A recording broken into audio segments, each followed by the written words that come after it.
até então, né, não nos tira.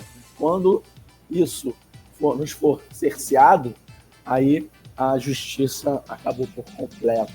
A questão democrática, o direito democrático, né, constitucional, ele terminou. A gente não pode rasgar a Constituição, a gente não pode rasgar a Carta Máxima.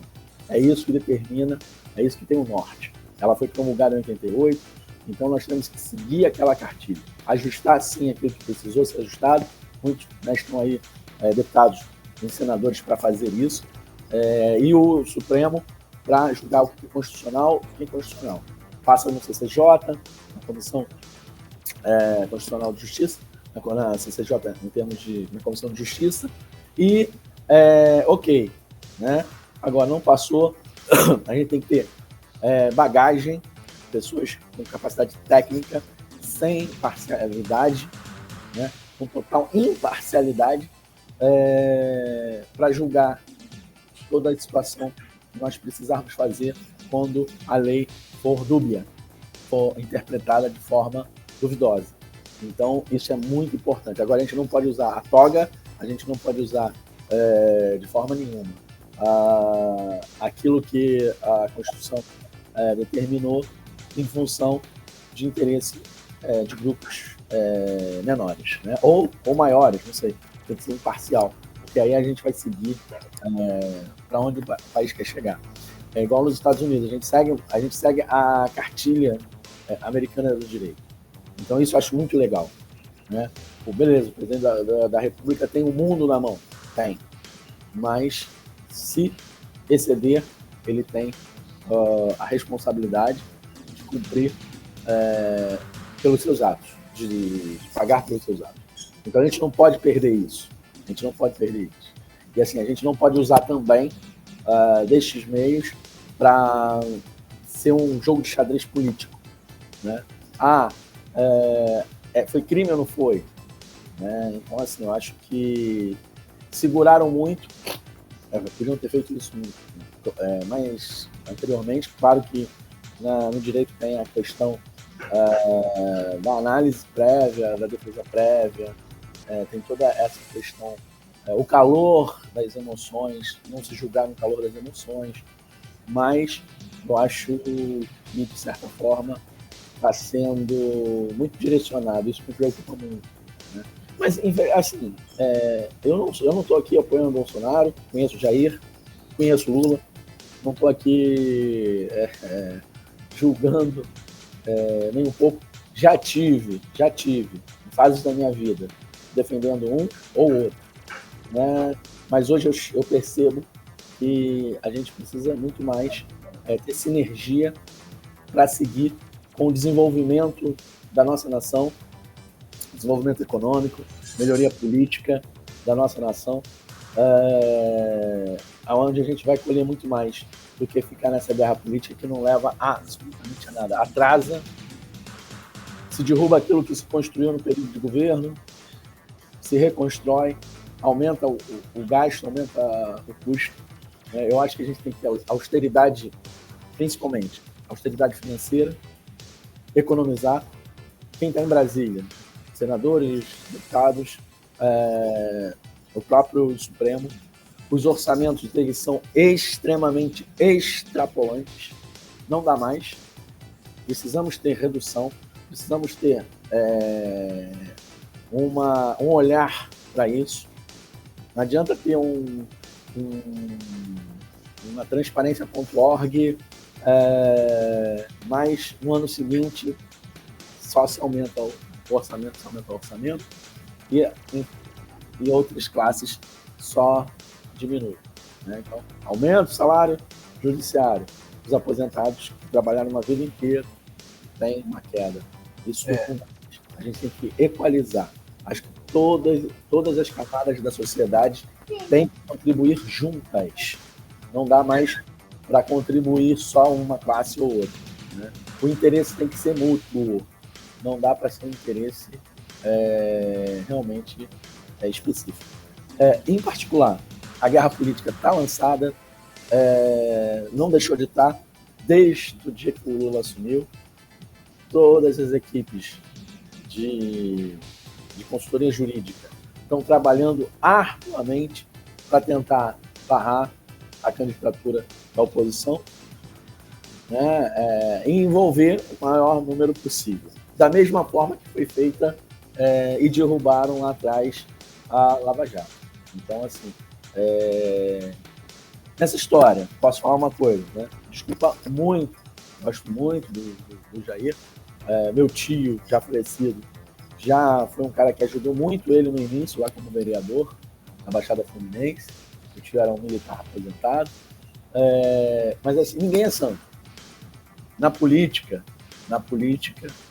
né, existe duas coisas. Existem pessoas com caráter e sem caráter. Agora, existem pessoas com... Aí a gente tem que levantar ética e moral.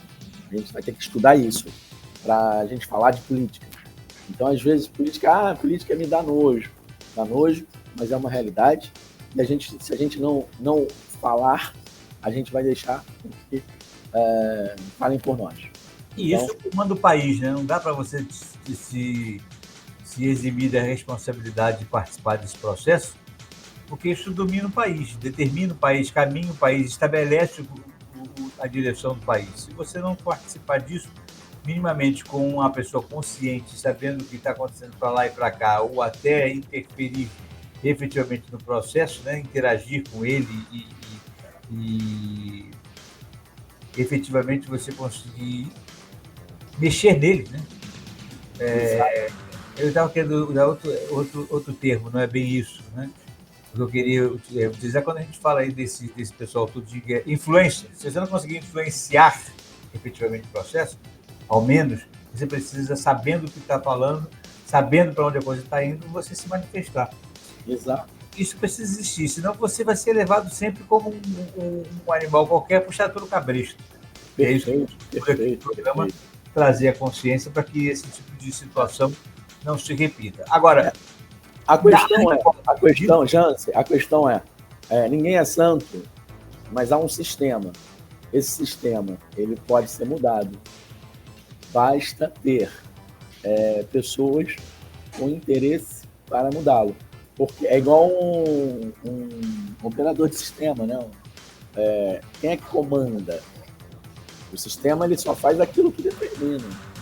Claro. Então, se a maioria quer que ele permaneça assim, né? Se a maioria quer que ele permaneça assim, não fizer nada para modificá-lo, né? A gente segue, né? Da mesma forma, dando facilidade, dando possibilidade daqueles que têm o interesse particular acima do interesse público,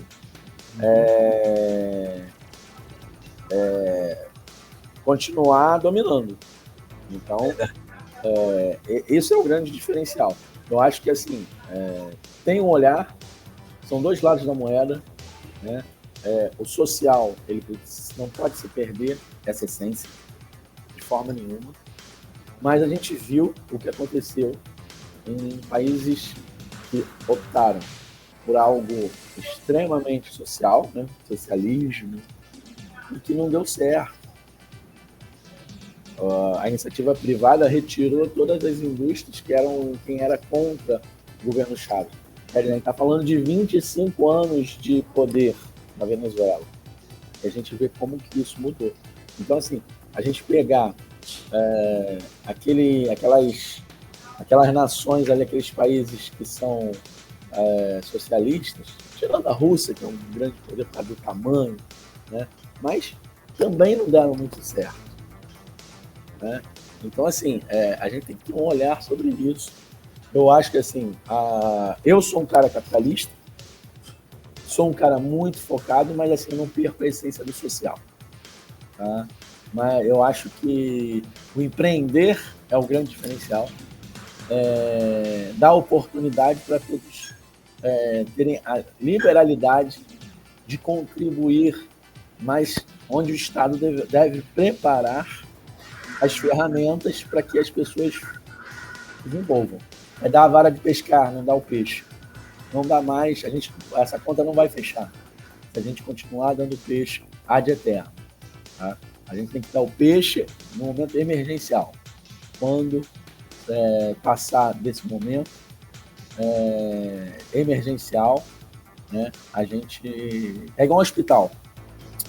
Curou, dá alta, curou, dá alta, curou, dá alta. Agora, se eu vou ficar com o hospital abarrotado e só chega a gente, como é que eu vou ter qualidade de atendimento? Jamais. E, além do que, a gente precisa começar a olhar para alguns números, né? Já que a gente que gosta de analisar números. Sim. A reboque desse número que eu vou te dar é que eu acho que aconteceu em relação ao processo encaminhado para a Procuradoria-Geral da República. Porque essa semana uma pesquisa da Folha de São Paulo apresentou uma popularidade de 24% do presidente Lula, a mais baixa entre os 3 mandatos que ele já teve. A mais baixa de todos os tempos, com 41% de rejeição. Ou seja, uma popularidade de 24% com rejeição de 41%, isso aponta, no meu entendimento, parto política, de que em 2026, se ele insistir em ser candidato, ele está perdido. Sim, exato. Exatamente. Você tem uma rejeição muito grande já por conta da questão econômica que ele não consegue resolver, não consegue avançar, não consegue alavancar, com todo o esforço do Haddad, mas o projeto está chegando um momento que a gente está avaliando que não está dando. O que está segurando é o empreendedorismo, então, a iniciativa privada. A gente, em termos de governo, a gente não tem, o que falar. As instituições voltaram a dar prejuízo, estava dando lucro, né? Só que a gente estava pagando um preço muito alto, porque a gente estava vindo numa política, digamos assim, estava vindo num ritmo de politicamente correto, por conta das questões da Lava Jato. Tudo está voltando à normalidade, né? A Friboi, né, que a gente sabe que aconteceu aí na Lava Jato, comprou a Mantiqueira, a indústria do ovo. O cara hoje domina todas as proteínas do mundo. Quer dizer, o ovo aumentou de preço, aumentou o ovo mesmo a pagar a Mantiqueira. Mais de R$1 por ovo hoje numa cartela, por exemplo. 200 milhões comendo ovo. Eu acabei de ver aqui a propaganda de um supermercado que eu tenho aplicativo. 5 meses, R$1 para cada aumento do ovo. Paga 1 bilhão. Né? Assim, é uma coisa a pensar. Eu estou aqui, não estou sendo leviano, não, mas é muita coincidência. E a gente sabe que nesse mundo da política coincidências não existem, né, Wellington? Exatamente. Dificilmente acontecem coincidências desse universo político. Com certeza. A sensação que eu tenho é que nada, nem soluço, eles têm sem querer. Exatamente. Né? É sempre voluntário, né? Não há nada involuntário na política, é sempre voluntário, sempre trabalhado, sempre pensado, sempre orquestrado, sempre urdido para dar em alguma coisa que lhe seja potencialmente vantajoso. Então, vamos lá. Só para você ter uma ideia, a transação, né, avaliou a questão aí, a transação foi avaliada em 1,9 bilhões. 1,9 bilhões para comprar uma etiqueta? Bilhões. Rapaz, que ovo caro, hein? Hã? Que ovo caro, hein? É verdade. Então, assim, a gente entende aí que esse preço chega, né? Então a gente pode fazer dessa forma o que foi orientado pelo próprio presidente, né? Está caro, não compra. É verdade. Então não vamos comprar carne, não vamos comprar ovo, não vamos comprar café, não vamos comprar hortaliças. Eu quero saber o que é que nós vamos comer. Eu não vou responder, Jansen. nós não vamos comer.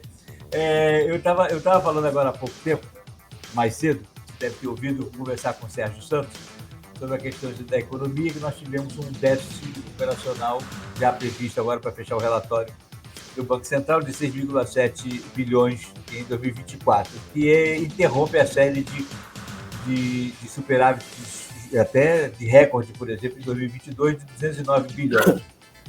E ele argumentou de maneira muito inteligente, e eu concordei com ele em determinados aspectos, que, por exemplo, um déficit não é necessariamente um prejuízo, considerando empresas estatais que não têm fim lucrativo na sua constituição primordial. Né? Eu concordo com ele plenamente nesse aspecto. Agora, de qualquer forma, isso acontece por vários fatores que ou são causa ou efeito do que tem acontecido na economia. Ou eu estou muito equivocado? Não, está certíssimo. Só corrigindo a informação, a Friboi comprou 50% assumindo o controle acionário da Mantiqueira. Tá? Isso correspondeu a 1,9 bilhões, foi pago isso. Então a empresa está avaliada por aproximadamente 2 bilhões. Ela pagou 1,9 bilhões, está avaliada por isso, mas ela adquiriu 50%. Quer dizer, ela compra algo que ela acha que vale menos, porque ela quer assumir o comando e fazer valer muito mais. É isso. Entendi. Mesmo assim, é um valor exorbitante, né? Você concorda? E os sócios da Mantiqueira vão continuar lá, 50% recebendo. Devem ser as galinhas dos ovos de ouro, não é possível. Esse preço todo. É a maior fabricante, né? A maior fabricante produtora de ovo. De ovo, né? Da América Latina. Se a Friboi já é a maior produtora de carne, né? Proteína, né? Proteína do mundo, agora dominou tudão. Então, assim, a gente vê, né? A gente pega aí a Odebrecht, os caras voltaram a faturar tudo, obra. Cara, é o que eu falo, né? Política é troca de interesse total. Claro, eu entendo e respeito, mas chega uma hora que você tem limite, né? Eu não posso pagar uma conta, como foi na época do governo Cabral. O metrô ia custar, se não me engano, 2 bilhões. Não.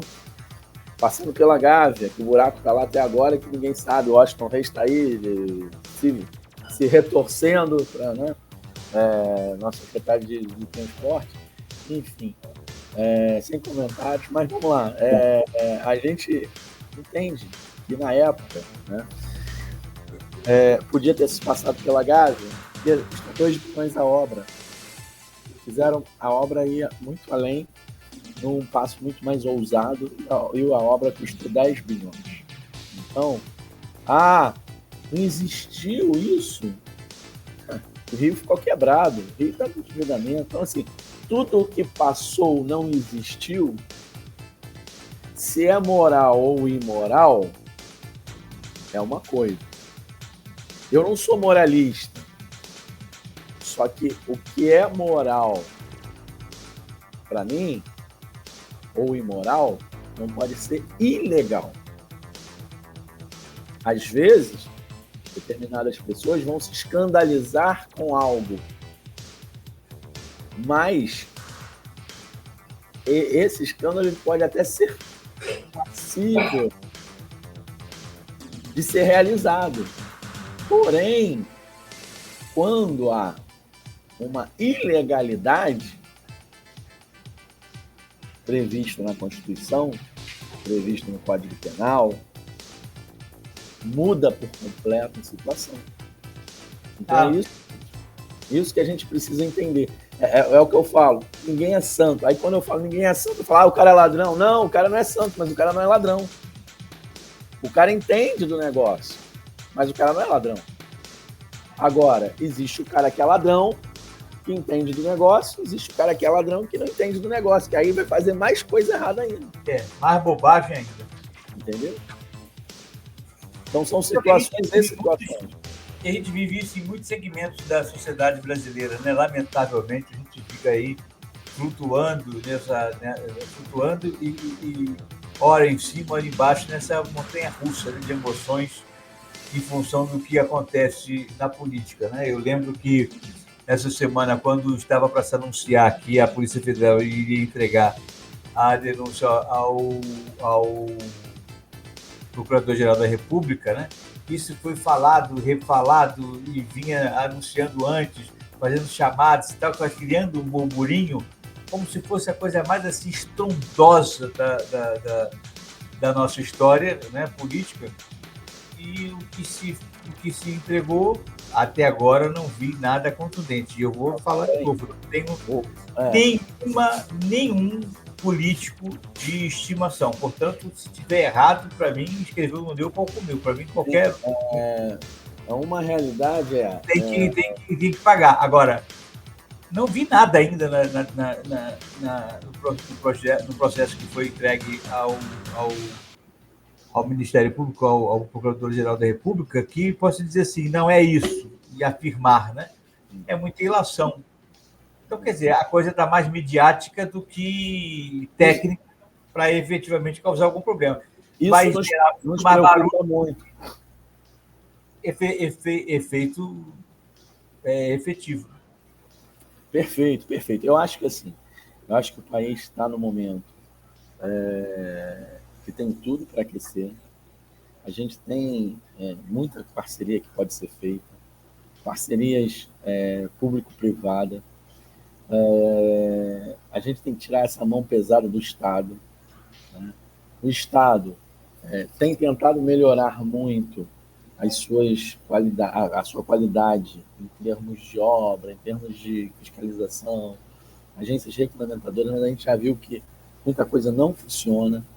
A gente tira pelas telecomunicações. As telecomunicações são recordistas de queixas. A parte da ANEEL também, que é a parte elétrica, a Light aqui no Rio de Janeiro faliu, quebrou, é uma concessão que não poderia estar aí, não tem outra para colocar, está aí. Então, assim, a gente vê o quê? Alguém defende para continuar essa bagunça. Alguém defende. Me perdoa. Não sei se se são políticos, né, de estimação, se é o judiciário, alguém defende. Porque, não tem ninguém para fazer? Claro que tem. Claro que tem. O que mais tem no mundo é empresa querendo investir aqui. O que mais tem? Eu trabalho hoje representando empresas de segurança, na parte de segurança eletrônica, né? Eu sou um consultor de segurança eletrônica, para quem não sabe, de alta performance, onde eu represento empresas de fora em tecnologia. Então, eu lido com o cenário real. Agora, a visão que se tem aqui do Brasil é uma visão muito tupiniquim. É uma visão que a gente não é sério. Porque os caras não sabem nunca quanto vai ser o custo do Brasil. Isso é um absurdo, né? Uma planilha de cálculo de investimento. Você vai montar uma fábrica. Quero empresa na China. Na China é mais complicado agora, né, nessa guerra comercial. Beleza, vamos lá. Eu quero montar um negócio, eu preciso expandir meus negócios, porque todo negócio é dessa forma, né?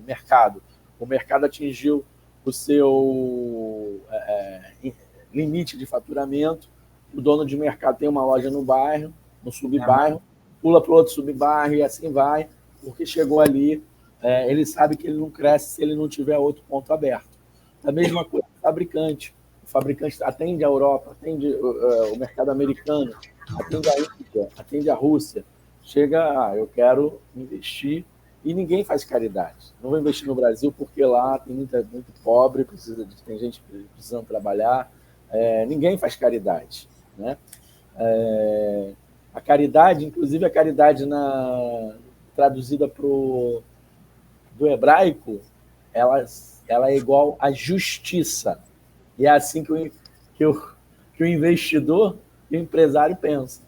eu tenho o poder na mão financeiro, eu invisto, porque o que vai acontecer de desenvolvimento é justo. É isso, esse é o pensamento. Então, a gente não está aqui pedindo para que venham por isso, não. O cara tem que vir porque as contas fecham, ele tem lucro, ninguém vai botar o seu suado dinheirinho ou não, se não é suado, não sei, enfim, em um barco furado, em um barco com ralo aberto 24 horas. Ninguém. Aí o cara que tem problemas, né, de tributação elevadíssima, tem problemas de fiscalização elevadíssima, porque o pessoal já quer chegar chegando. Eu brinco que, né, a gente vê aí o que acontece com a milícia nesses bairros. A fiscalização ela é tremenda no Brasil. A burocracia ela é tremenda. Ela tem uma camiseta diferente, praticamente. Né? Então, o discurso é diferente. Claro que a gente não pode deixar qualquer um fazer qualquer coisa aqui, mas eu acho que é exagerado. É isso. E aí o cara não quer investir. O empresário não quer investir. Né? Na época antes da pandemia, e que os juros ainda estavam complicados, eu vi uma entrevista, nosso tempo está quase estourando, do dono da Multiplan, dona do Barra Shopping, Parque, maior empresário de shoppings, talvez do mundo. Acho que só perde para um na China, não lembro. Da América Latina, da América. Ela falou, se eu não botar o dinheiro no Brasil, eu boto fora, eu ganho 5%, 10% a mais. Quem é que perde? Nós perdemos investimento, né? Perdemos emprego, investimento. Isso, né? Acontece nos borbotões aqui, a gente perde investimento o tempo todo. Então, eu acho que assim, senhor Geraldo Alckmin, né, governador, né, de São Paulo, né, a gente sempre chama o mesmo último cargo, mas vice-presidente Alckmin. O senhor é responsável hoje pelo desenvolvimento das indústrias no Brasil. A gente precisa rever isso. A gente precisa rever isso. Está faltando muita coisa a ser feita. Tenho certeza que o senhor tem uma capacidade. Falta investimento, falta posto de trabalho, falta... E o senhor, por 2 vezes consecutivas, foi governador do maior estado do Brasil e soube fazer. Então, assim, acho que tem que haver um fórum maior para saber como fazer. Né? Eu tenho uma admiração muito grande pelo Alckmin. Né? Estou aqui falando dele, mas eu acho que está faltando isso, esse olhar. A gente precisa rever, acho eu, que isso é importantíssimo. Alguma coisa precisa acontecer para a gente poder voltar a viver Verdade. de forma menos assustada, né? Menos sobressaltada, porque viver cotidianamente, diariamente, diuturnamente, sobressaltado, esperando ver qual é a próxima tragédia ou o próximo embrulho político que vai abalar o país, eu estou ficando de saco cheio. Acho que a gente tem que parar de enxugar gelo, a verdade é essa. Né? A gente tem que parar de enxugar gelo. Todo mundo, chega, né? Chega. A gente fica com a mão gelada o tempo todo, né? Então, assim, tem que parar. Tem que parar. Tem que privatizar de uma forma eficiente. É isso. Exatamente. É isso. Jansen, o tempo está estourado. Muito obrigado pela noite de hoje. Internautas e ouvintes, um grande abraço, Wellington, para vocês. Hoje a gente não falou aqui de números, a gente, né, pega alguns assuntos polêmicos, mas em breve a gente está trazendo alguns convidados. Eu estou tentando fechar essa agenda, nem sempre é fácil a agenda com as autoridades, mas provavelmente nas 2 próximas semanas a gente pode anunciar a vinda de alguém para falar um pouquinho do Estado, do desenvolvimento do município, como a gente prometeu. Tá? Acho que logo eu tenho o convite aceito de alguns convidados já. Maravilha. Muito obrigado pela tua participação mais uma semana em Brasil em Fatos e Números, e até a semana que vem, se Deus quiser. Um grande abraço e vamos, né, acompanhar, né, esse desembrolho, como você falou aí, porque realmente é muito preocupante para o futuro brasileiro. A democracia tem que vencer.